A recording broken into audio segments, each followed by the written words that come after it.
सौतेली बहनें। रंगापुर नाम के गांव में शालिनी नाम की एक औरत रहा करती थी। उसे दो बेटियां थी। एक का नाम था शिवानी और दूसरी का सुहानी।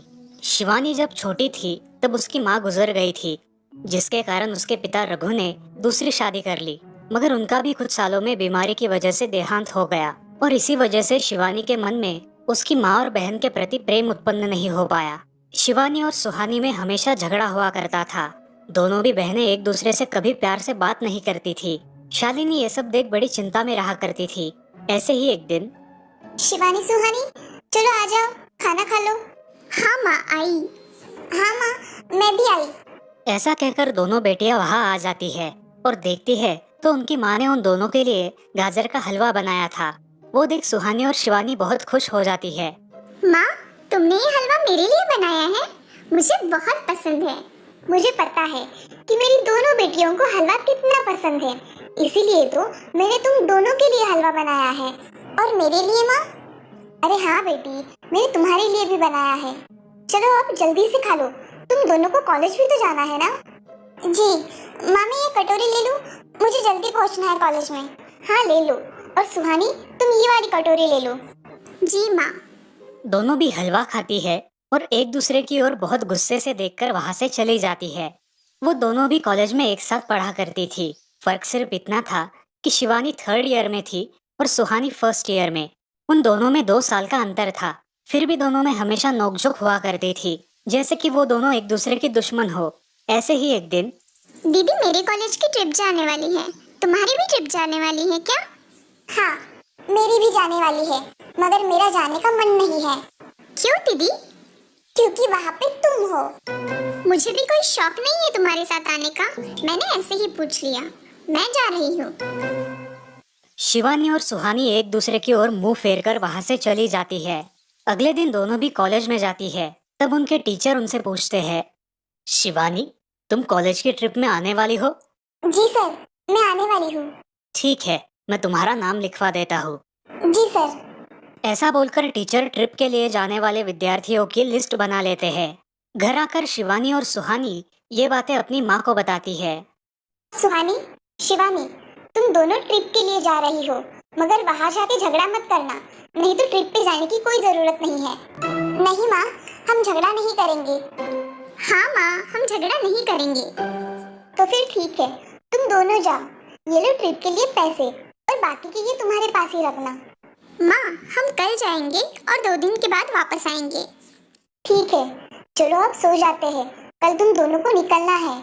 अब वो सब खाना खाकर सो जाती है। अगले ही दिन सुबह उठकर वो दोनों भी अपने अपने बस में बैठकर ट्रिप के लिए निकल जाती है और इधर शालिनी अपने काम में व्यस्त हो जाती है। ऐसे ही कुछ देर बाद शालिनी को शिवानी का फोन आता है। माँ, हम दोनों यहाँ ट्रिप की जगह पहुँच गए हैं। अच्छा बेटी, तुम दोनों ठीक हो ना? हाँ माँ, मैं रखती हूँ, हमें यहाँ अलग अलग स्पॉट देखने जाना है। ठीक है, और जब वक्त मिले तो फोन कर देना। हाँ माँ, अपना और सुहानी का ख्याल रखना। हाँ माँ। फोन रखने के बाद शिवानी और उसके क्लास के सारे दोस्त वहाँ की एक जगह देखने जाते हैं। सुहानी भी उसके क्लास के साथ एक दूसरी जगह देखने निकल जाती है। सारे बच्चे एक साथ घूमकर वापस आते हैं। शिवानी सुहानी को ढूंढती है, मगर सुहानी उसे कहीं दिखाई नहीं देती। इसलिए शिवानी को बड़ी चिंता होने लगती है। अरे, ये सुहानी कहाँ रह गई? इसका तो कुछ भी पता नहीं, कहाँ ढूंढूं इसे? तभी शिवानी को सुहानी दिखाई देती है और उसके जान में जान आ जाती है। सुहानी, कहाँ गई थी तुम?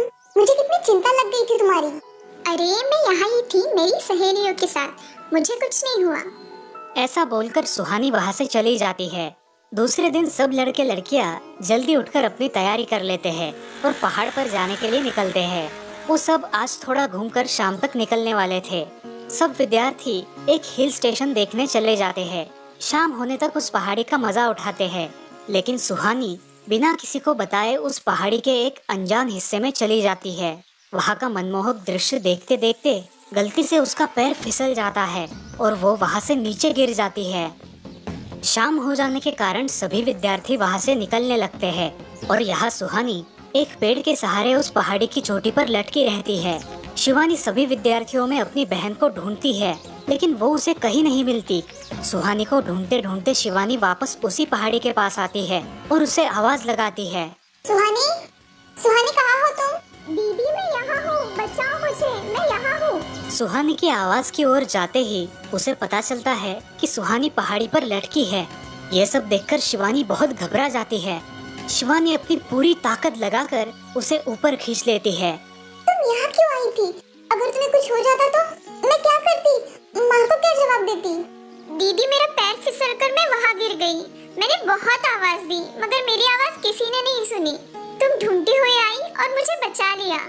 तुम दुनिया की बेस्ट दीदी हो।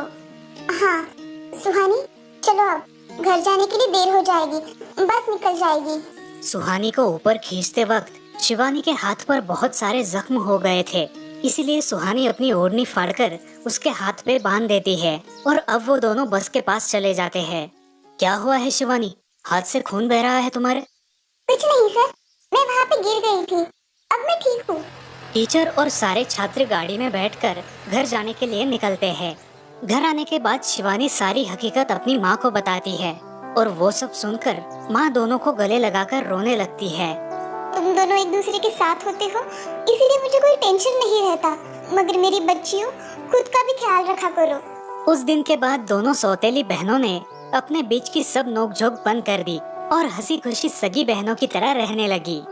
दोस्तों, इस कहानी से हमें ये सीख मिलती है कि हम सबको एक दूसरे के प्रति द्वेष की भावनाएं छोड़कर प्यार से रहना चाहिए।